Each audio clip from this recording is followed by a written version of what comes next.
I'll tell you that at night, this cabin has to have a much different feel. Yeah. During the day, it's all bright and cheery, and you look out this window, you can see a deer or a black bear at any moment. And then at night, man, every noise has got to freak you out. It has to. It's a 200-foot walk from the car to the cabin. And it's pitch dark, right? It's a different type of dark. It's like you're blind dark. Oh. And things just make noise out there. And you're like, what is that? And I swear, I am a nervous wreck. I shake to open the door. I got my phone lying there. I dropped the phone. The other day, I dropped my phone outside. I left it outside. I was so scared. I left my phone outside and just went to sleep. See, I'm breaking you down. This is what I'm good at, breaking you down. You're like, no, Ope, you're going to love this place. It's so cool. You're scared of darkness. I hate it here. This is the worst decision I ever made in my life. No one's worried that it's like in the 60s in November in New York City. I think it's great. I love it. Al Gore's mad, but I'm happy. Because I drink bourbon. Yeah. And I just use beer as a lubricating agent so that I can get drunk and fall asleep out here in the wilderness. And forget about your problems. Oh, man, they don't go away anymore. There's too many.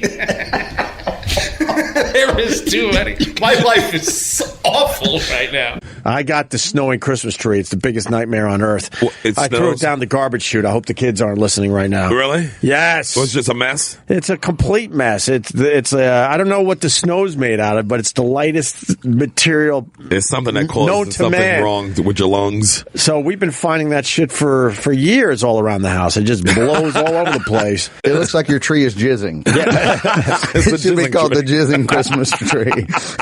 It's so weird. All right, so your grandfather goes to you. You're not like your brother, who's like just highly intelligent. Yeah. It's going to be this incredible doctor. Always a nerd. Yeah. And he was like Morrissey when he was a little kid, like sexless. Really? He didn't like girls. Did he like boys, though? No, he didn't like anything. So how did he study all day like a weirdo. How did he get into, I think his wife bumped into his crotch and he's like, will you marry me? With Obama and Romney, the storm hit Sandy, and Chris Christie had to hug Obama and practically give him a hand job. Yes, just to get the Jersey Shore back together. And I knew then, I'm like, the minute I saw them out there buddying it up and yucking it up and walking down the boardwalk, smiling and taking photo ops, I went, I don't even have to vote. This is a fucking lock. Obama's got this. It's a lock. When your enemy has to blow you on the 7 o'clock news, that's a good day. That's a good day. It's funny you should say that because my daughter went on a play date recently. It was me and the dad. So he doesn't work. He does nothing. I go, what do you do? He goes, I do nothing. Was he at Sirius XM too? He collects records. I kind of got along with the guy. He collects records. He collects all the Beatles imports. Oh, you need the Japanese press because of blah, blah, blah, blah, blah, blah, blah. You think that's cool? It was cool listening to records with the guy. Oh my God, Opie. Give me 1 second. Where were you? Would he just bring a record player on a dolly? I went to his house. Okay. With, and our kids play together. Do you stare at each other while the record's playing? Do you look at other stuff? Do you look at your phone? Well, it was one of those snowy days in New York City. So I was looking out the window. You guys were looking out the window listening to records? Making believe I cared about the Japanese import of the Beatles Abbey Road. You hated it. Don't lie to me. You hated being there. You know what? You're right. You're right. That guy sucks. I didn't even watch because I saw some of that game. I was too busy at birthday parties, walking around Times Square. Do you do a lot of kids parties with your kid? I do a couple. Like with my boys, their weekend? kids, I'll take my kid, but not every weekend. No, I can't do it. I tell my wife, I'm like, we don't have to say yes to everything. Yeah. You don't like going to the bathroom outside? I can. It's one of my favorite things to do here. Yeah. Peeing in nature is... You're not trying to look at my peen, are you? I mean, why don't you go outside right here by the window? Come on, Kaza. Do the right thing. It's not gay if there's not a house 10 miles from here. Do Uncle Carl a favor and go take a pee-pee by the window.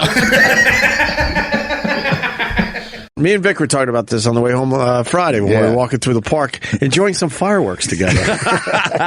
Seriously. To kick Look off, at Vic, seriously. To kick off marathon weekend. We walked up on some awesome fireworks. Yeah, they do have good fireworks. But they had this one section that wasn't like closed down, so we got really close. Yeah. I don't think you were supposed to be that close to the fireworks. The exploding pods. Really? We were way closer way than too we were close. supposed to be. Yeah. But anyway, we were talking about this. Like, you don't have to say yes to everything. No, you Or you spend your entire life hanging out with an 8-foot fucking hero. I got a Jewish girl story, if it makes you feel better. When I met Marie, my wife, she said, this guy, old school guy from Brooklyn, one of the most racist, funniest stories I ever heard. He goes, Carlo, let me talk to you for a second. He goes, you dating a CG? That means Sicilian. I said, yeah, she's beautiful. All right, good for you, huh? That's the setup. You know, here it comes. Oh, boy. He goes, you know what marrying a CG's like, right? I said, no. He says, I'll tell you. He says, you see all these people over here celebrating you when they come to your wedding? You know why? They never seen a talking goat before. Whoa. I said, what? Whoa. He goes, that's why they're here. They come to your wedding because they never seen a goat talk before. That's a Sicilian. What the hell? He goes, guess what? When you take the goat home, you're going to realize goats got nothing good to say. Enjoy your day. Enjoy your day, son. Wow. I said, thanks a lot, bro. Wow. Open bar, by the way. There you go. If you don't know him that well, why are you there?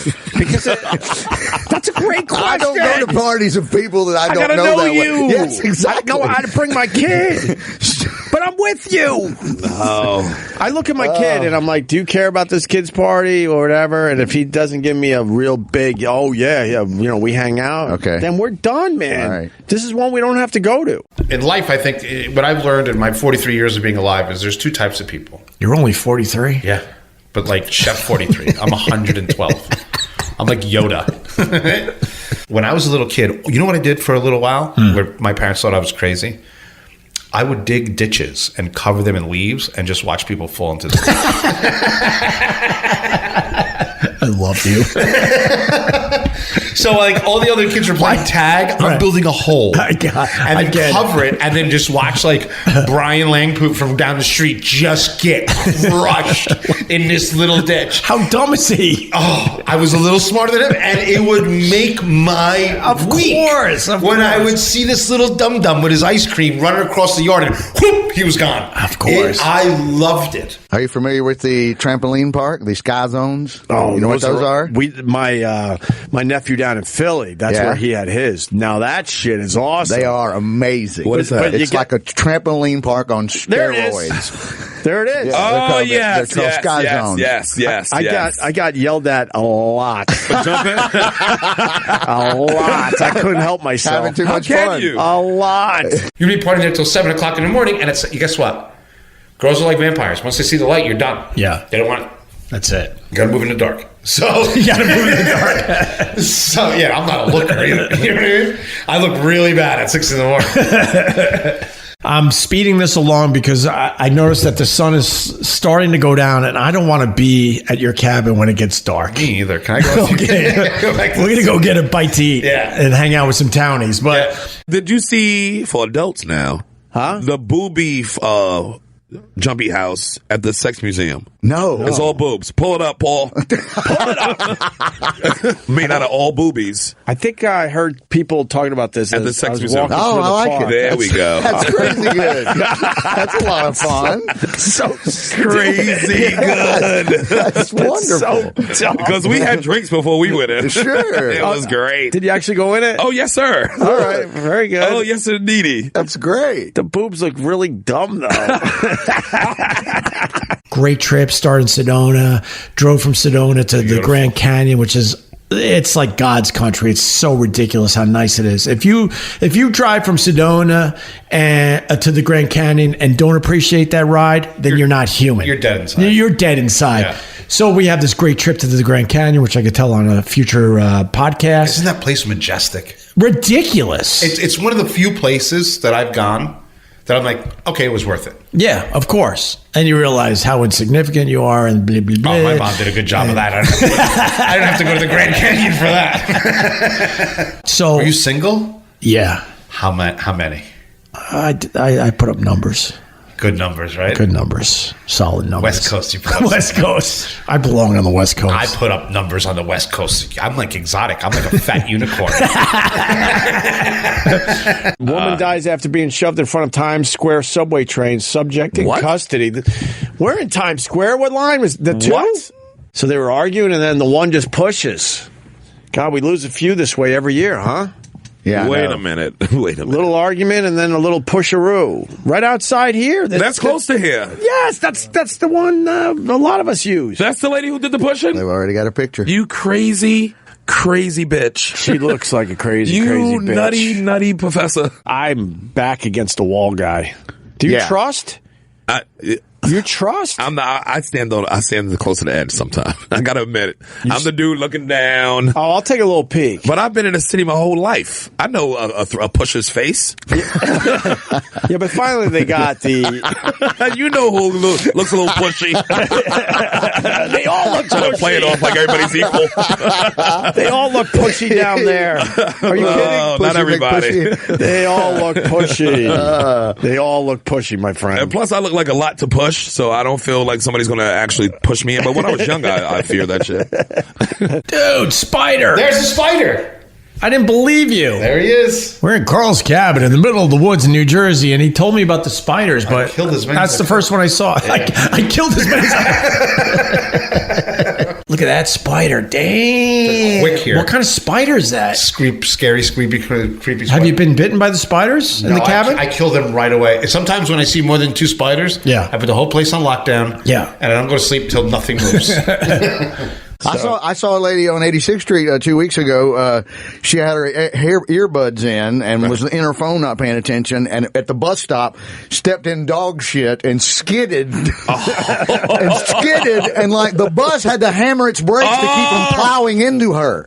She almost, yes, the bus had to lay on its brakes or she was going to skid right her shit blam, blam. Right. Because I'm like, so many. I didn't know there was a part 2 to the story. Part 1 was funny. And part 2 almost tragic. Well, it's almost funnier. Yeah, in a way. We're going to see that. I'm surprised that hasn't happened yet. There's so many near-death situations in New York City. Yes. You know right away because you could feel the greasiness of it. Exactly. It's the whole... Because dog poo would be like... It's got a different texture. You step in dog poo, you stop immediately. Human poo, you're going to slide. Oh, my God. It is so slippery, and you can't get it off. Mm-hmm. Opie, I left my shoe right Oh, no, there. I've thrown sneakers away after... I got into a cab with no sneakers, and I didn't think of any other logical thing to do. Yeah. There was no way I wanted this shoe on me for another second. Right. Let's go to Phil in Texas. Phil, go ahead. Hey, what's up, boys? Hey, man. There's a big mall west of Houston. I'm really from Tomball, Texas, but I work around Houston area. And there's a big Katie Mills Mall where they got the polo outlet. Well, they got one of those bouncy deals with the trampolines in there like y'all were talking about earlier. Sky Zone. And they had a kid's birthday, and there was like beautiful hot wives, like model wives living in Cinco Ranch. And these 2 dudes were and they got like a basketball goal. One's an NBA size, and then one's, with the glass backboard. Yeah. And one of those daddies double bounced that motherfucker, and he went up and hit his head on that rim and cracked that son of a bitch wide open. And you've seen so many rich women trip out over the Abercrombie-looking dudes. He was all laid over that trampoline. Kids were crying.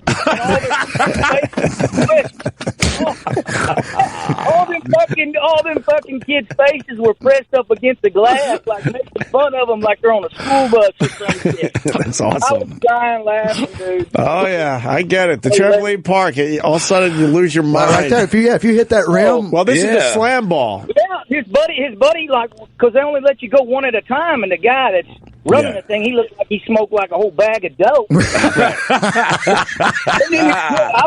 don't know if they were drunk. Oh! But he double bounced his bastard, and his head just cracked. Right. One good thing about the gay community, especially out on the West Coast, is as a heterosexual, having a large gay community lets you say things that you can't say, like on the East Coast. Like when I'm on the West Coast, I can be like in a room full of girls. I'm like, I'm sad. And everyone's like, oh, that's all right. You know what I mean? Like, if I'm in New York and I'm like, I'm sad, they're like, go to a doctor. Right. What's wrong with you? You can show your feminine side. Oh, yeah. Like, the whole time I'm like, that's hilarious. Like, oh, my God, I love meringue. Yeah. You know what I mean? Oh, my God, cupcakes. And it's totally cool. Because as men... Right. My wife talk about this a lot. Right. As men, we're not really allowed to show our feminine. And every male has a feminine side. Oh my God! And when I'm F you if you disagree with that. Yes, I'm in California crying, eating ice cream, watching rom-coms, and they're just getting wet. Oh my God! Because women want you to show a bit of a feminine, a bit of emotion. I cry the whole time I'm in California. I'm just a basket case. But this guy, he just snuck on there and double bounced this guy. And then he went for like some back, Michael Jordan, Dominique Wilkins thunder slam. It cracked it wide open, dude. Blood everywhere, kids pressing their nose. All right, we got it. I can't hear that enough. Really? I saw a shaman. And that's the reaction I wanted. What did you do? What did you give you a pair of nunchucks? Oh, wait till I tell you that. A shaman? An actual How rich are you? Shaman with the tribal drums in my building in Manhattan. No. Waking up the neighbors. I'm like... He came to your apartment? Yeah. Meditating, shooting arrows at all my enemies. He shot arrows, like real arrows? At all my enemies during meditation. Did I get hit with an arrow? No. I don't know what's going on now. I'm so confused. No, that's when I knew you were a real dude. Because he said no arrow. I go, what about Carl? He said, nah. No arrow for him. Nah, Carl was cool. Right, Carl. Carl was in a pelt fighting your battle. I saw a shaman. This is creepier than your neighbor holding your hand listeing to Beatles records. No, he wasn't holding my hand. Oh, it was close. He wasn't holding my hand. Look at how you framed the story. Well, it was snowing out. I saw a shaman. Oh, man. Jana Reno has died at the age of 78. Did she really? Yeah, I saw that yesterday. She looked older than that, didn't she? Who used to do her on Saturday Night Live? Will Ferrell, right? That's so good. It's just horribly. She was a handsome woman. Look at his face. She was a handsome woman. I gotta say this carefully. Please, because I'm already on the fence with this whole podcast thing. You with the shaman. I was scared I snorted heroin. What? Never done heroin before. Me either, but how do you'll know. Did your nose burn? It's a story for another podcast. Yeah, you think? Yeah. For a while, I thought I might have snorted heroin by accident. By accident? Yes. No, I'm paranoid of all hardcore drugs. What? How are you in an... We got to settle in and do the shaman story on a future Did he bring episode. the powder with him? Yes. So you thought it was part of the whole thing with the tribal drums and the meditation and the Reiki. And is this on Craigslist or Angie's list? No, he's a legit guy. Okay, I understand it, Opie, but what do you He raises bees. I want to fight this guy. I'm going to hit this guy with a bat. This isn't real. It's real. Opie, you know how in a hoity-toity apartment in Manhattan, a shaman came over with all the stuff. What stuff? Like heroin pouches, bone necklaces, and and leaves that he had to rub all over me in Manhattan. Yes. So he drove his little smart car up to your house with all this shit. No, this guy doesn't. No, he's the real deal. The real deal of what? I don't know. He wasn't faking it. Let's just put it that way. There's fakers out there. This guy believes everything he was doing. There's a guy on 3rd Avenue that throws poo. He ain't faking it either. No, this guy believes. Politics is no different than professional wrestling. Are you for this side? Are you for this side? This side believes we should shut down the walls of America. I say we let everyone in. Make sure you get your T-shirts and contribution. With $100, you get a brand new shirt and you get to shake hands with someone that knows Billy Cook. So I built this birdhouse outside. Yeah. So I could see the birds.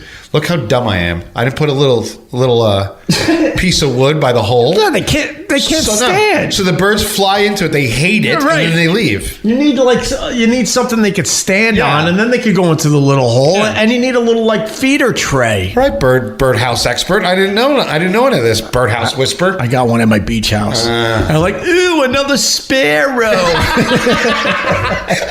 Sparrow. Let's acknowledge it's not going to work anymore. What were we going to say? It'll work. Steven Tyler pulled a Rudy Giuliani.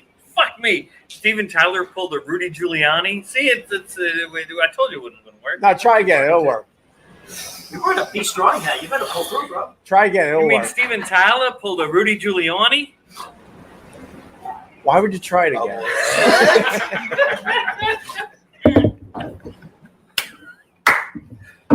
I fall for it every time. So you know my brother Brett, who owns FH Riley's. Yeah. That's why I think me and you hit it off, because you remind me of my brother a lot, and he's a hard worker like you. He's a tough dude, man. And he had the tough path. You know, he went into everything hurts pretty much what your story is more or less his. We all have the same. It's he funny. started young and had to work his way up, and now he owns a great restaurant in Huntington.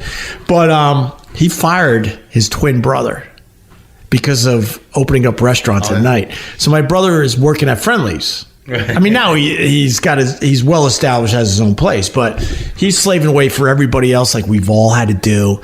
And he's literally like a rock star for Friendly's, but not being paid. But he pretty much is running the joint. And he hires my brother because my brother is like, no offense to his twin, but I mean, he did very well with his life as well, but a fuck up at the time. So my brother's trying to take care of him. He's like, I don't know, after the restaurant closes, we need a cleaning guy. You mop the floors, you clean this and that, clean the bathrooms. We call them porters. Right, exactly. And my brother Quinn needed a gig, so he's like, all right, and he takes the gig. And my brother Brett, like you, because he has good instincts and he's street smart, it's like, man, something's not right. Something's not right. So he goes up 25A to this Friendly's that's still there to this day, even though they split into two establishments. And there's my brother having an after party at Friendly's. That must have been a good after party. Grilled He's cheeses firing and up fribbles. the grill. He's not a cook. I want to be invited to one of Scooping those. the ice cream and making the cheeseburgers.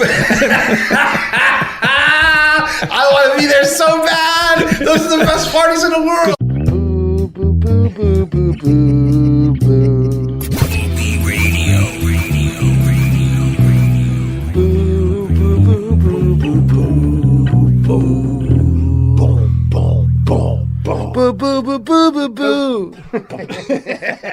Boo, boo, boo, boo, boo, boo, boo, boo, boo, boo. I was having a who gives a crap birthday, but it was a nice birthday, Not every birthday is going to be over the top. We all know that. And Carl was incredibly busy. He was still doing my podcast, but he was also working no joke, 70, 80 hours a week at La Cubana. And he called me on my birthday. And he goes, what are you doing? I go, just having a lovely birthday, man. It's chill. Kids are at school, whatever. I'm hanging with the wife. He goes, I'll be right there. I go, Carl, I know you're busy. And I remember that particular day, he was really busy. Something was going on. And he goes, I'll be right there. I got something for your birthday. And I'm like, Carl, all right. He goes, meet me at Get Parts. I'm like, all right. So I go to Get Parts. He had no time. I meet him there. He's like, let's try their hot dogs. I'm like, all right. So we both had a hot dog, had a beer, and he wanted to make sure I was having a decent birthday. And then all of a sudden he pulls out one of his custom-made knives. I think Carl was selling them for like $500-600, something crazy. So for my birthday, he pulls one of those suckers out. He goes, happy birthday. I just want to make sure I acknowledge your birthday. I'm like, but you're crazy busy. He goes, I know I am. Let me finish this hot dog. Let me slam this shot of bourbon, and I got to get back to work. He was at Get Parts for not even an hour. Came up, did the right thing, gave me one of his custom knives. We cheers for my birthday, ate a hot dog, and he ran right back to the subway to go back to La Cubana because he was in over his head.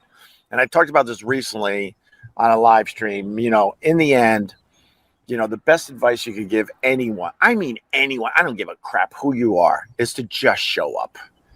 It's so easy to come up with excuses. So easy. This is your sermon for a Sunday. Carl had no business running up to Get Parts that day to make sure I was having a decent birthday and to give me a knife. It was important that he gave me that present on my birthday, not the next day or a week later. It's like, no, I got to do this today. And, a lot of us, we all have excuses why we can't do this or that. And I'm certainly very guilty of that. I'm not going to sit here and say that I've even close to perfect. I certainly work towards being a better person every day. But, in the end, enough with the excuses and just show up. That's what Carl did that day. Carl showed up. He just showed up. It's as simple as that in the end. Just show up. So, that I cherish, and I use it all the time now. At first, I didn't want to use it. I finally, I christened his knife. I think it was a couple months after he died. It was Thanksgiving, and I christened the knife that day, and it put a damn effing smile on my face.